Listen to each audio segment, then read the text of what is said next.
A shout out to Ge.Holla and Hey, Ge.Holla, G.Holla. Ge.Holla, show me the God here, man. All y'all said entertainer, shout out my guy Ge.Holla.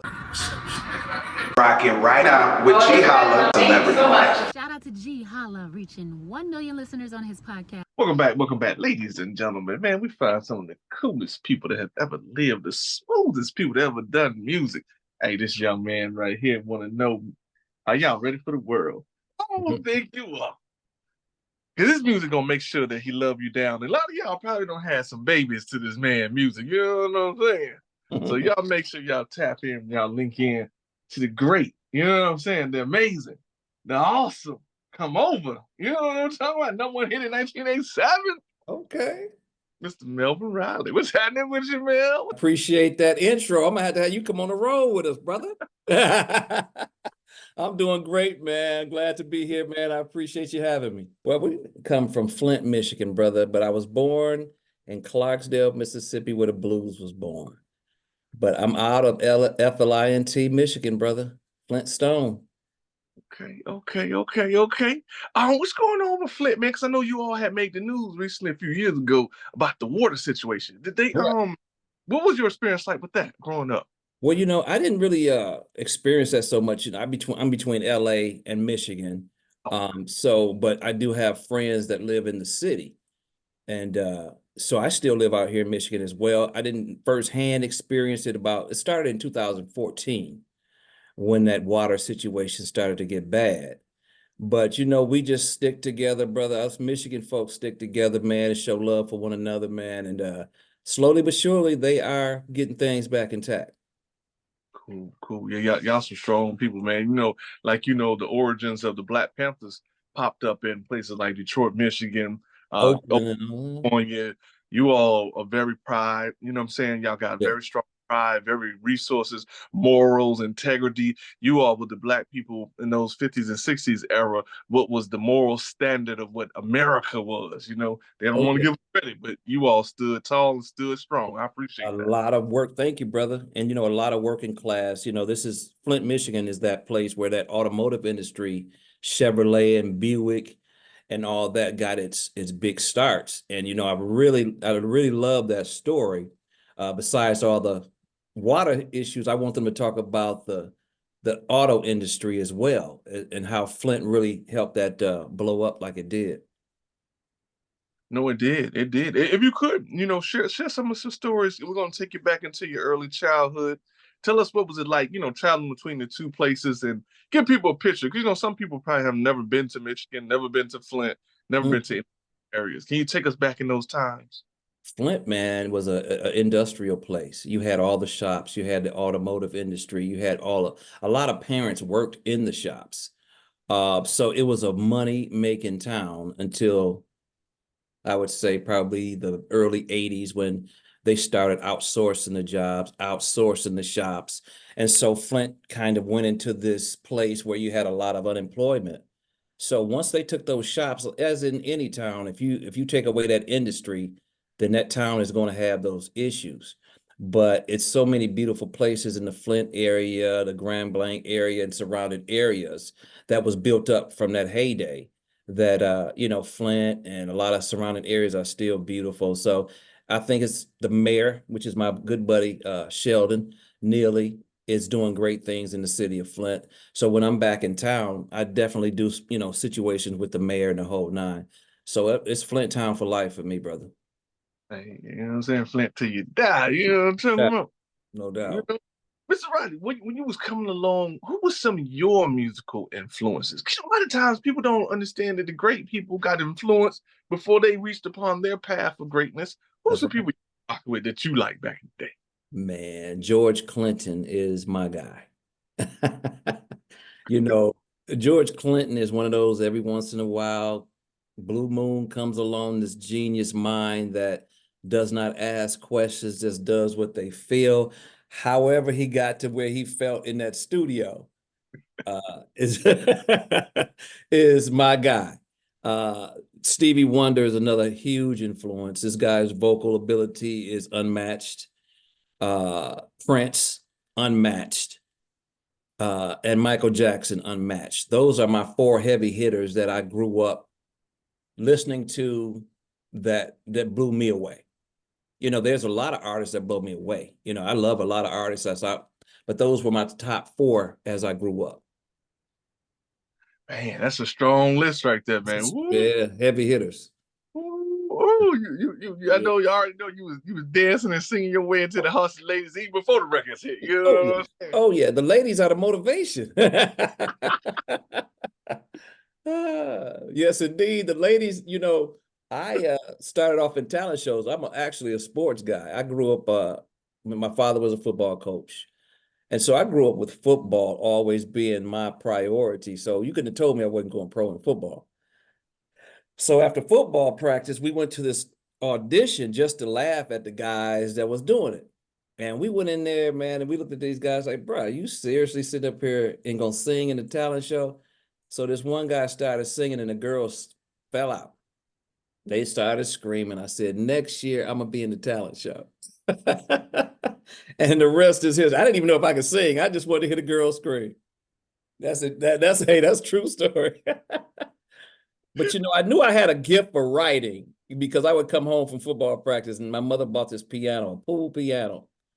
And I would come home, man, and just come up with these melodies. So it's a God-given gift of melody and singing and writing. But I didn't really expand on that until them girls started screaming.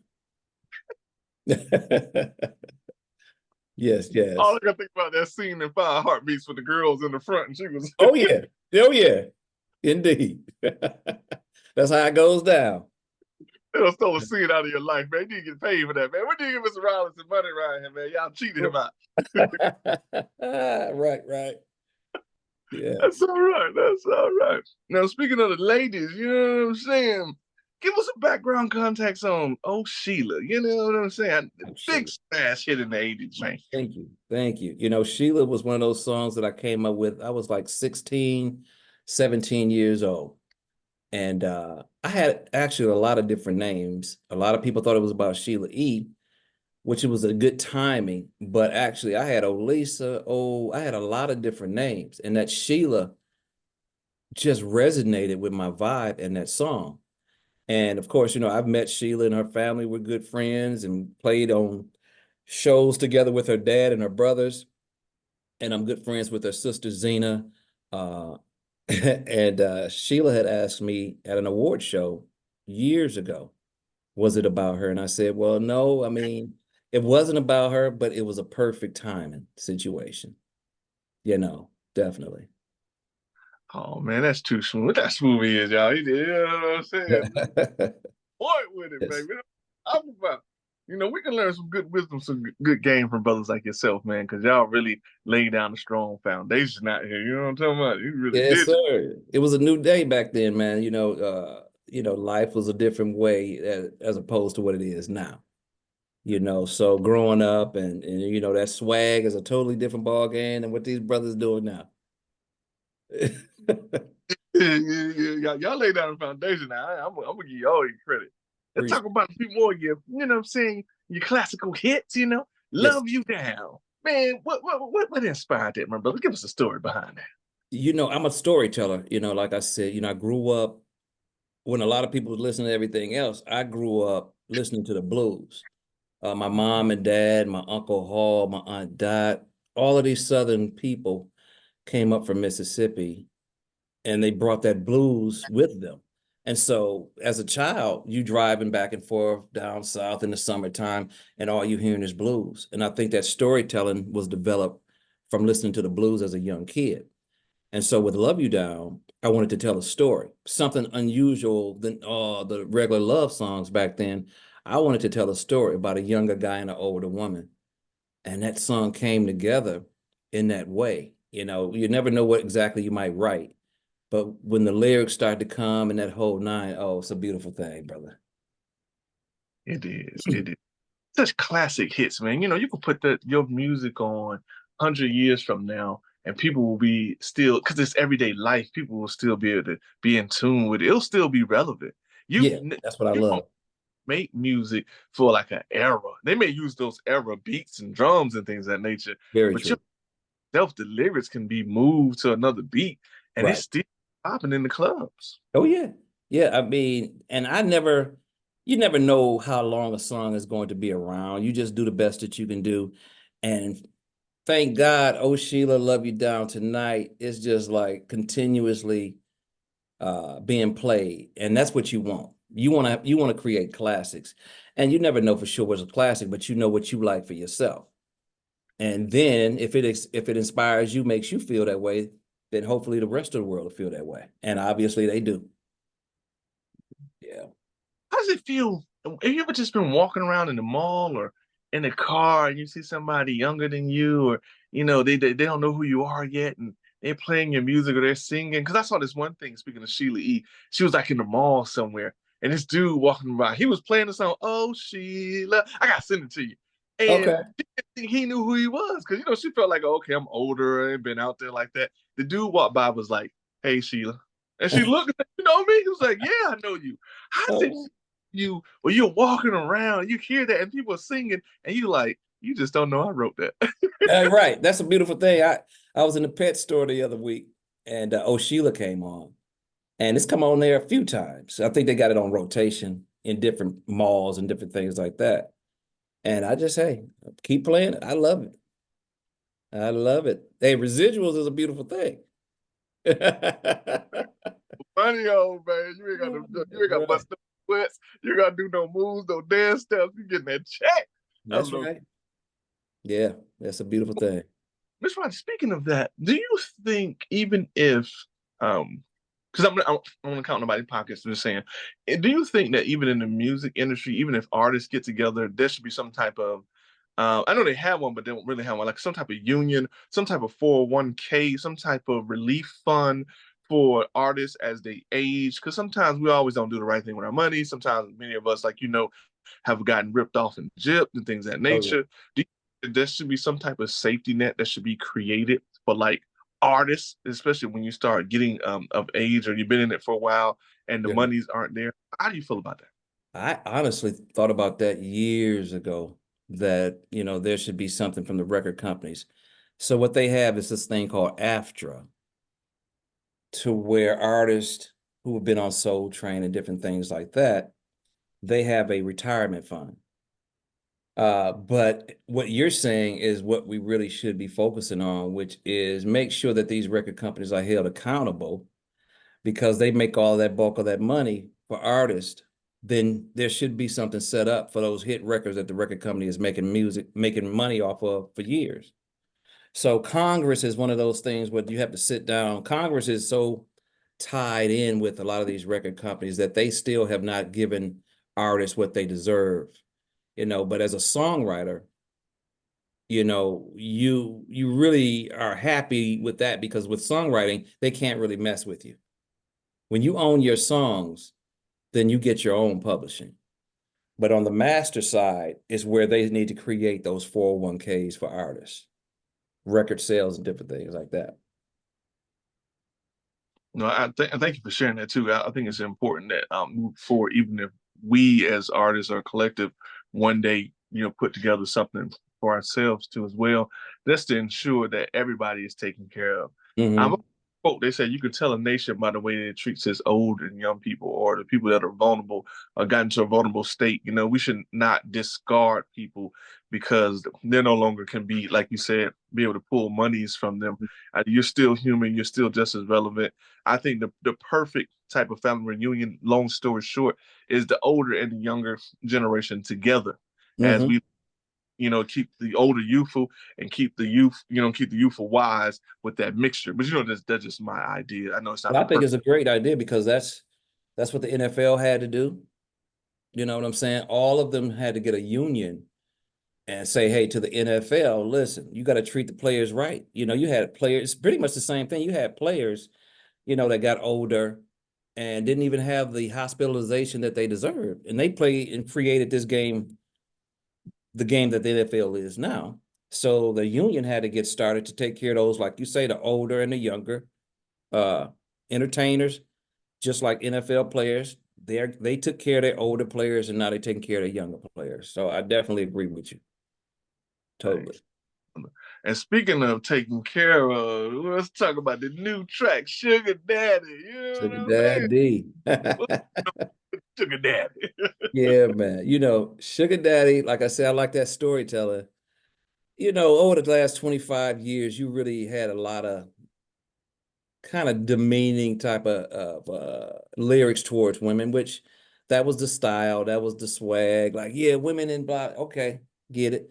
But we got to get back to also singing about that love and taking care of women and holding women in high regard. And I'm just one of those guys that hold women in high regard. And you know, not putting down anybody else's lyrics or whatever, however they swag is how they do it. But Sugar Daddy is one of those songs that's basically saying, listen, I'll be a sucker for you. Not the sucker in the way that you think, but it's a sucker in the way where, hey, let me stand up and handle that for you. You know what I'm saying? You got you a real woman, be a real man, and just put into that vibe of Sugar Daddy, because it's really going on right now. You got the older guys that's, hey, I just want to chill and enjoy life, and I got somebody I care about. If you got a problem, let me try and solve it. Let me be your Sugar Daddy. Yes, yes. Ooh, y'all got some good game, man. Y'all better be picking up what the coming down. You know what I'm talking about?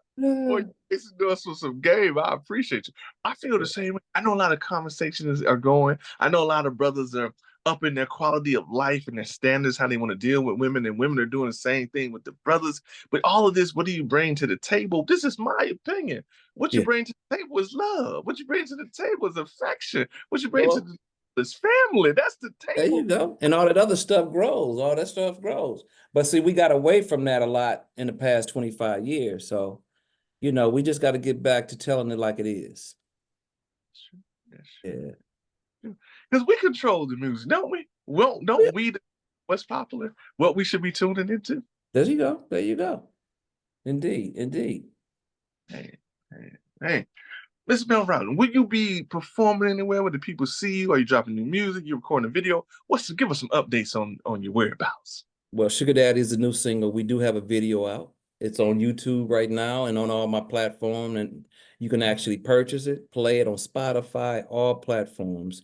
And the video, man, is definitely getting rave reviews. So people are loving the video and the song. So we definitely making things happen. We'll be in OKC June 29th. And steady adding on shows. We just got back from Vegas, just got back from San Diego, starting a year off right. And so, you know, we're going to continue to do shows under Melvin Riley and Ready for the World. A lot of people had gotten it confused when they had Ready for the World, thinking I was going to be there. So I had to put this out to let everybody know that it's two Ready for the Worlds. Got two members going out. And then you got myself going out as the original lead singer with my bass player and group. And so if it says Melvin Riley and Ready for the World, I'm there. If it's Ready for the World and Melvin Riley, just look for my name in it, and you know you're going to be at the one where I'm going to be singing, you know. That's right. Ain't nobody coming to see you, Otis. You know? Right. I just had to put that out there. I don't know if you saw that new interview I did, but I did put it out there like that.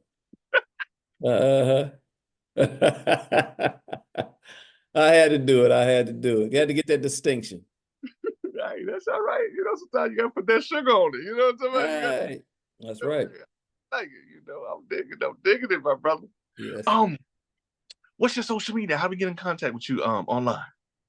You can always go to IamMelvinRiley.com. I got merchandise on there, my show information, even some live footage from shows. Facebook is Melvin Riley. Instagram is I Am Melvin Riley. So come and check me out on all those platforms, Instagram, Facebook, and then you can hear the music on Spotify, YouTube. And yeah, just go ahead and check out, because I'm going to be dropping new singles probably every 3 to 4 months. Oh, yeah, we've been busy around here. I've been busy. Come on with it, man. Indeed.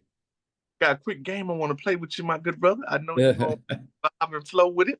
I call the game of sevens. You know, seven is such a holy and spiritual number. It's found throughout all religions, all spiritualities, even throughout the bodies, even this matrix of realm of reality that we're built upon. If you take the 7 and invert it, it turns into the right angle. Everything is built off a 90-degree angle, houses, including your body. You'll see your arm as a 90-degree angle, things of that nature. Okay. you are tasked. You're going on the Sugar Daddy World Tour or Ready for the World Tour, whatever tour that you want. We want to know, the people, the fans, the followers, the people that's vibing with you. What 7 people in history are you choosing that's living or dead? Now, keep in mind, like you mentioned earlier, you did say Michael Jackson. So if you say him, you get the whole Jackson tribe, all the way down to Reeve Jackson. You get everybody. Anybody ever made it? So you get Joe too. I think he made some music back in the day too. Okay. I want to know, my brother, Yes. living or dead, what 7 people in history are you taking with you on your tour? Martin Luther King, Jesus Christ, Muhammad Ali, Maya Angelou. Where am I at? 4 now? Sylvester Stallone.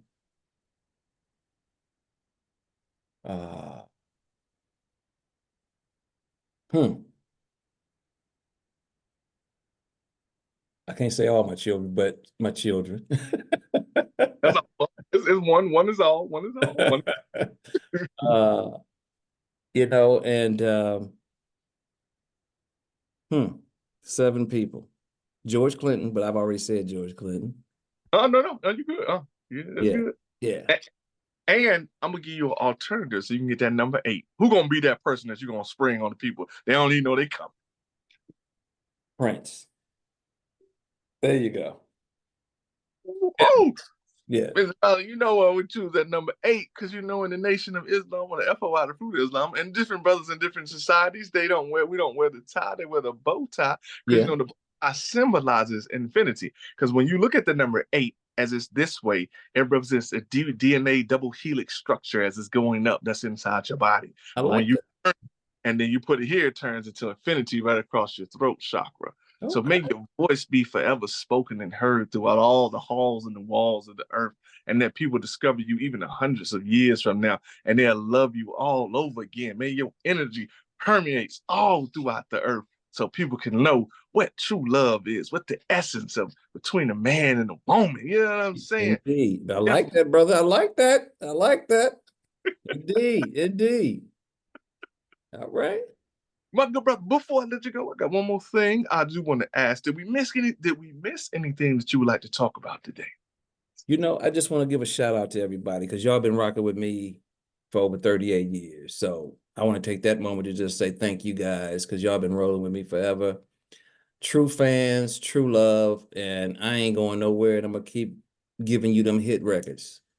So let's get it and let's go. Without a doubt. What's up, everybody? I'm with my boy Ge.Holla on MycelebrityLife.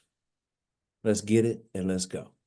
Oh, wait, and I want my player partner from Flint, you know what I'm saying? My way, LA, Yes, sir. Hey, man, it was an honor having you on the show today, man. You're a super cool, super dope talent. I wish you much more success with what you're going to have. Forever shine your light, my brother, across the whole world because you're definitely doing it right. And we need to see more brothers like you to give us some wisdom, some good game, some good strength, some good knowledge, and be the light in the darkness of the world. You know what I'm talking about? You got a hot show, brother, and I love what you're putting down. Keep doing what you're doing, brother. I appreciate you for having me, man. And it won't be the last time.